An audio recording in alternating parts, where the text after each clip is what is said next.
I would like to start today's Matt Barrie Show presented by Allstate ESPN College Football YouTube channel with a quick thank you to you, the beautiful viewer watching on YouTube on ESPN College Football YouTube channel. We have surpassed 3 million views as we embark on November here in college football. I don't know how we got there, when we got there, but the fact of the matter is we got there through week 9 as we embark on the final month of the regular season. As always, we will be here for you each and every Sunday, breaking it all down better than anyone. Here we are after week 9. Bullet points for today. Bullet point number 1, Mike Elko taking advantage of an opportunity many thought wouldn't happen. Bullet point number 2, where does Brian Kelly and LSU go from here? Bullet point number 3, Alabama bounces back in a big way and in the process, putting the Missouri story away. Bullet point number 4, we had better get used to it, at least for this year.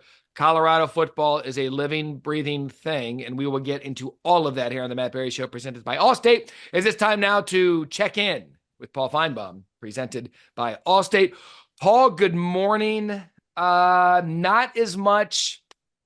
Oh, bullet point that I forgot at the other bullet point. Penn State, Ohio State set up for success. We'll get into all that. But Paul, biggest takeaway. Here we are, week 10, going into November. Not a huge day, but a good enough day. Yeah, Matt, it's really about A&M. And I'll tell a quick story here to start off because we almost didn't have what we have. After Jimbo Fisher was fired about a year ago, A&M set its sights on Mark Stoops, the University of Kentucky coach. And after Stoops beat Louisville last year on the final regular season weekend, the president and the athletic director at A&M, plus a booster or two, flew to Stoops's house. And guess what? They offered him the job and he accepted. Now you're starting to say, well, how come Mark Stoops was losing again against Auburn on Saturday night while Elko was winning? By the time the plane got back to College Station, the word had got out. There was a revolt underway by some very important people. And they suddenly decided, remember this story? You were probably on the air at the time. About 1 o'clock in the morning, Mark Stoops issued a statement saying, Yep. he loves Kentucky and wants to spend the rest of his life there. And then the next morning they hired Elko. And that's how we ended up with one of the great stories in college football this year. So, yes, now it's time to just peel this back layer by layer. I said it on Sunday, Bloody Sunday. If you're hearing it for the first time, here's my take on all of that. Because, Paul, you know this better than anyone. When a coaching vacancy comes open at a big-time university, there is a thought within that cauldron of people that we need to go get the biggest name possible to make us a story in college football. One problem, that story sometimes ends after the press conference. And all Texas A&M did here was find a guy that's not going to win the presser. He's not going to win the booster room. He's not going to win any of that stuff off the field, but he knows how to coach football. And Texas A&M had to be helped to get to that point because the first guy they wanted, there was a revolt.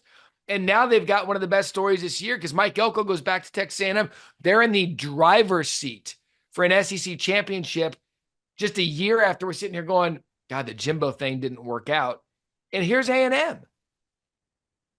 And Matt, I was out there a couple of weeks ago, and you know it's a very culture related school, and Elko fits that culture. It's very buttoned down culture. They're no nonsense. Jimbo Fisher was just your classic BSer. He wasn't a serious coach. He was a politician, and in some ways, I believe Elko was referring. Well, not in some ways. Of course, he was referring to him last night after the game when he said, "I'm not a politician. I'm not a BSer."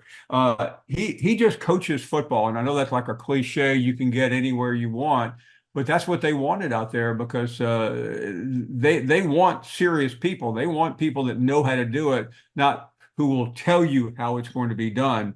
And we may be seeing something that we've been wondering about for forever, and that's with all the resources that A&M has. And there's really only one school that has more resources, and that's the school down the road in Austin.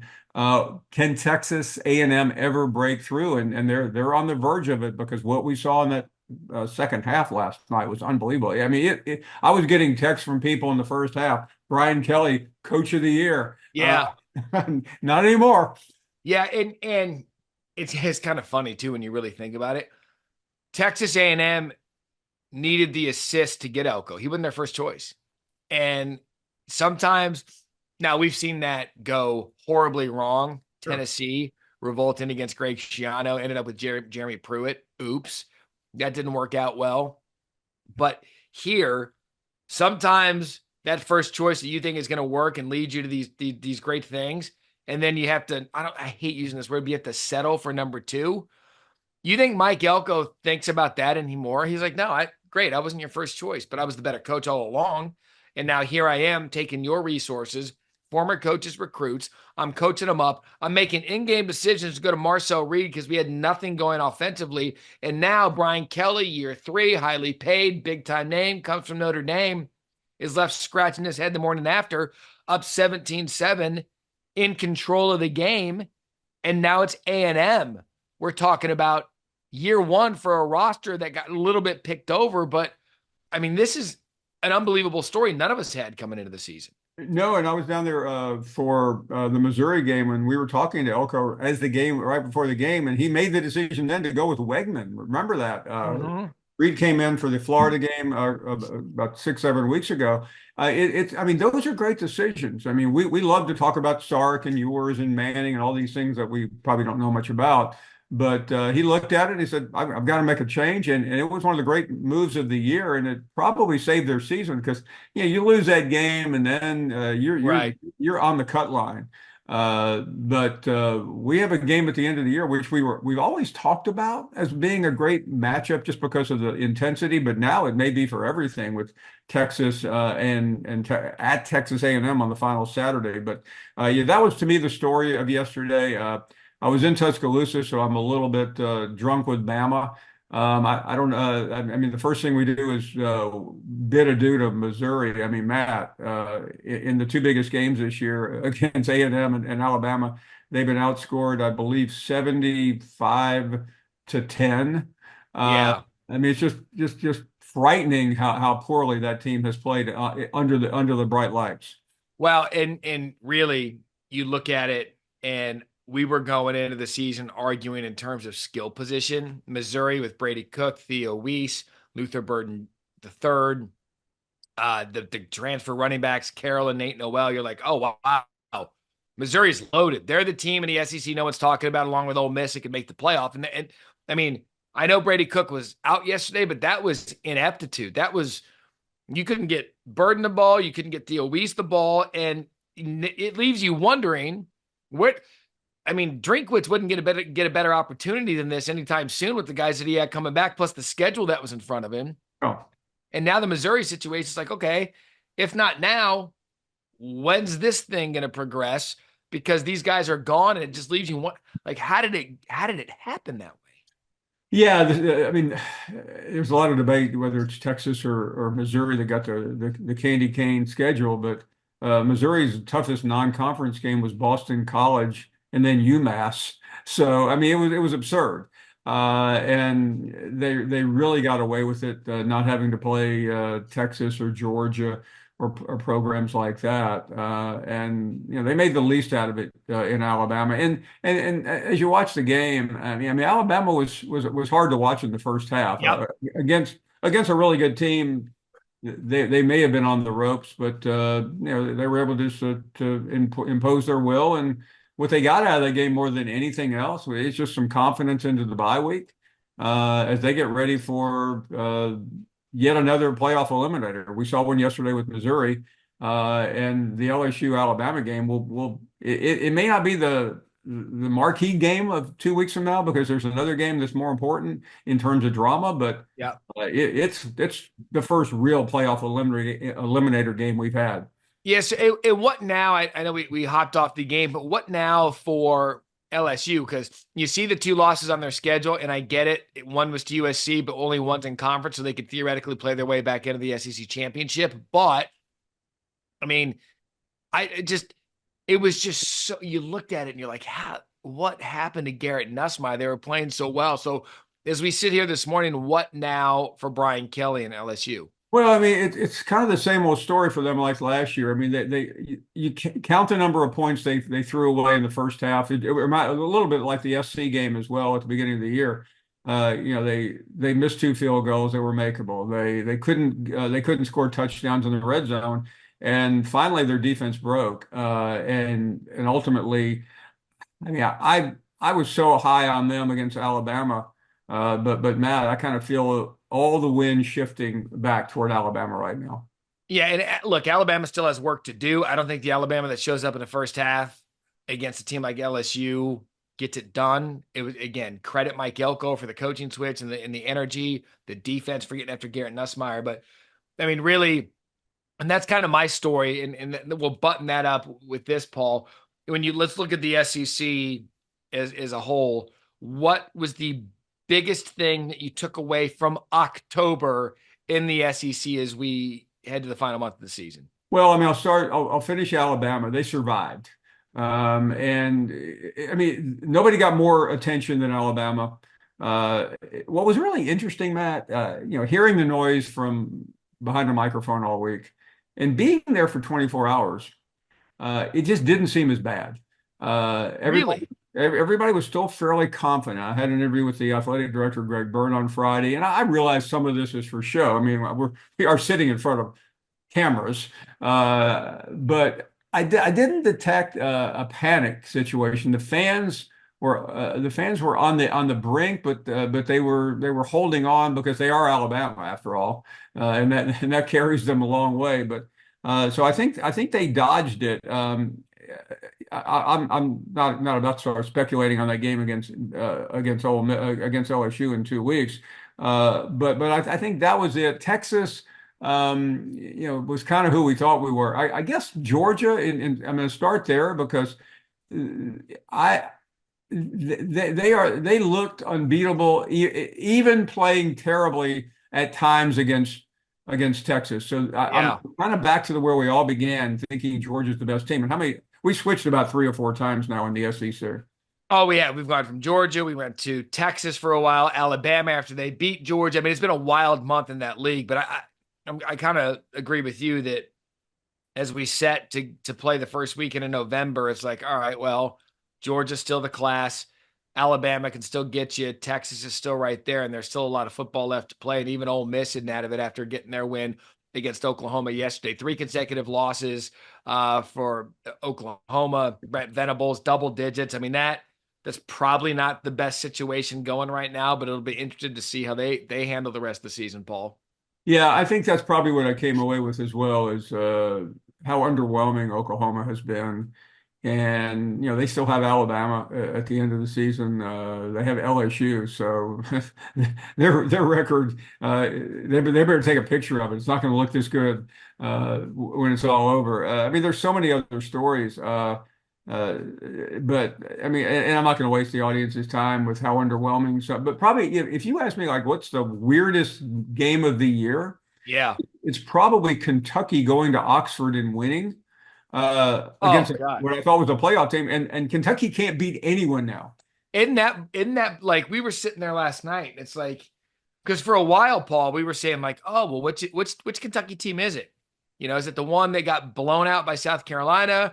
Is it the one that played Georgia till the very end? Is it the one that beat Ole Miss?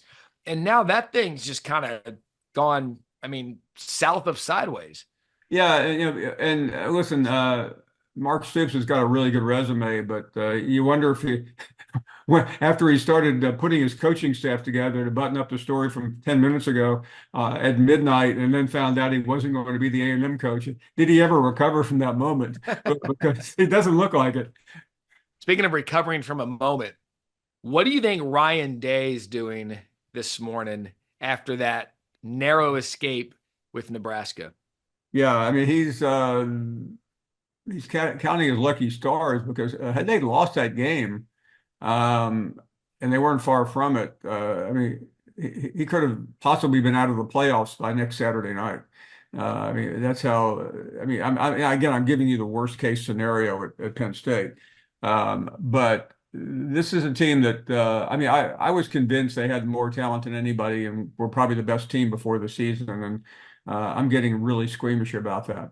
Yeah, I mean the shootout with Oregon, they lose by 1 point on the road. They looked every bit of the best team in the country, and then towards the end, Oregon got them. But I mean, it was a Nebraska team that gave up 50 something to Indiana the week before and just got absolutely pummeled. And then both their star running backs, Quinshon Judkins and Travion Henderson, had 29 yards and 25 yards respectively, and Will Howard had to lead them down on a game-winning drive. But Paul, it just goes to show you, I mean, this to me, this point of the season, when I look at it, I think the best way to describe it is everything you would think you would expect going into the game cannot be used as a legitimate think piece, because just when you kick off or just when you go to another week, I mean, it's completely different than what should be. And yesterday was a good example. We've just seen it every week.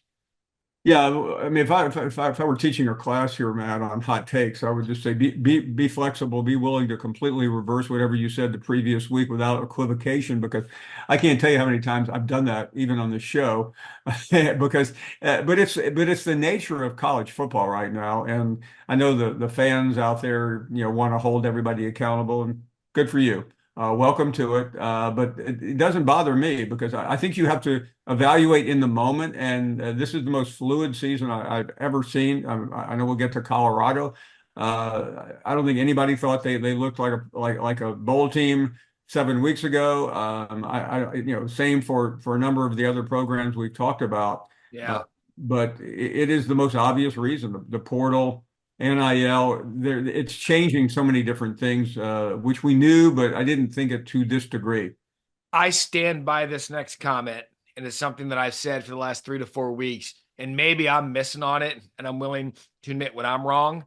But I still believe, Paul, that since Coach Prime, Coach Sanders, Deion Sanders has backed off a little bit, Right. the football team has come on in the last 3 weeks. And you got to give them all the credit. You have to. I do. And, I felt like it was about 6, 7 weeks ago, I was involved in some big to-do with him, just for, not that it was real, but it was just he said, she said. And I don't know if I've really heard much from him since he started going after, singling out reporters, doing stuff like that. I think he has handled himself the way the Deion Sanders I've always known and admired. I think he got a little bit too defensive of certain things, and it's not a good exercise. Just coach your football team, embrace them, make them feel special because they're playing for you, and that's what we're seeing. And it is a remarkable story. And I think the media is now going to start gravitating and pulling back like they did before last season. But I think that's also been advantageous for him. And Matt, you know what it's like. Can you imagine having to entertain like he had to entertain at the beginning of this season and last season? I mean, Right. when the A-listers show up, you just can't like wave at them. You have to make sure their G5 is met by a limousine with caviar. So I mean, you can't leave Shay Shay standing by himself. So it is amazing. I think he's just coaching football right now, and you know what? He's a really good coach. And it's fun to watch. I mean, it's fun to watch, especially when Shay Shay shows up. If Shay Shay's there, like throw out the records, because the Shay Shay factor in celebrity world is everything. All right. So here's what we'll do.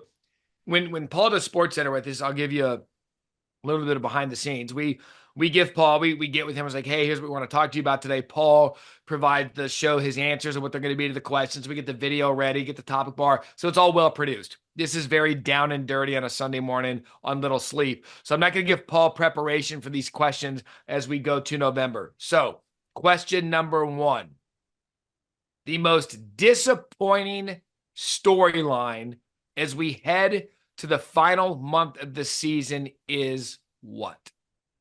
Well, and Matt, from the beginning of the season, it still remains FSU. Watching that game last night, it was just pathetic.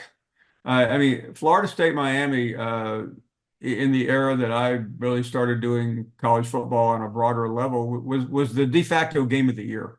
Yeah. And it just, I know it's an old, it seems like we've already plowed through that story, but that probably remains. It's hard to scrape it away. What happened to a program that was, and really, it's not even so much the disappointment. It's Is it ever going to be able to come back from this? Is my question. That's the question, because if you really follow the innards of a football program in the portal era, there are those that believe Mike Norvell has not done a good job at recruiting high school players, and that he just happened to hit with a portal team a year ago that went 13-1, went back to the portal. And if you don't go to the portal and hit, it's unthinkable to go from 13-0 to 1-7, which is what happened in Tallahassee. That fall is historic. And he's going to have to go back to building a program with Florida high school talent and supplementing it with portal guys. You can't win just on the portal. And Norvell's seeing that. And I hope he gets that opportunity to, it sounds funny, but rebuild the Florida State program after what happened a year ago. And Paul, candidly, it's not just Mike Norvell and Florida State. They didn't make the playoff last year, and that was one of the big arguments, but they have fallen off. Washington, a playoff team from a year ago, has fallen off. The national champion, Michigan, from a year ago, has fallen off. Really, the only team from the playoff last year that's maintaining its standard is Texas. And to me, that's the biggest story going into the final month. These teams that were in the playoff last year and some of the other teams, they've gone back down to, mediocre, and some below mediocre. That's how quick life can change now in college football. Yeah, and it's, thinking about Alabama as well, which we've talked about ad nauseum, but with some of these programs, including Alabama, it's really the standard. It's hard to accept Washington or Michigan playing as poorly as they have. Right. They don't get the attention that Alabama has because Alabama is still theoretically, well, not theoretically, they're in it. If Alabama had, let's say, lost yesterday, we wouldn't be talking about them anymore after today. And that's really the problem when you're a Michigan, when you're a Washington, when you're an FSU. And the worst part for FSU is Miami is back. Yeah. And it just rubs so raw. And in Washington's case, they're always going to live in that world of in that orbit of Oregon. But you're right. It is there's a lot of subtext, subplots in the SEC. The ACC, the fact that that it has two schools very much alive. I'll add conversely, maybe one of the biggest surprises I've had this season is watching Clemson get a lot better. Yep. I still, it's still hard to measure them against some of the schools that they're beating, but to Dabo Swinney's credit, I led the parade ruling them out after Labor Day. I say this hesitantly, but I say it with some conviction. I think at the end of the day, the Dabo Swinney way is going to be incredibly victorious, because look at the opposite end of that spectrum. What did we just talk about? Mike Norvell and Florida State. Exactly. It went all portal. Dabo's like, not for me. I'd rather know the guys that I recruited and I brought in. It might be slow to take, but if they go win the ACC and are in the college football playoff, he can sustain the Dabo way while everyone's dabbling in the portal, and he might have the last laugh. It's really phenomenal to watch.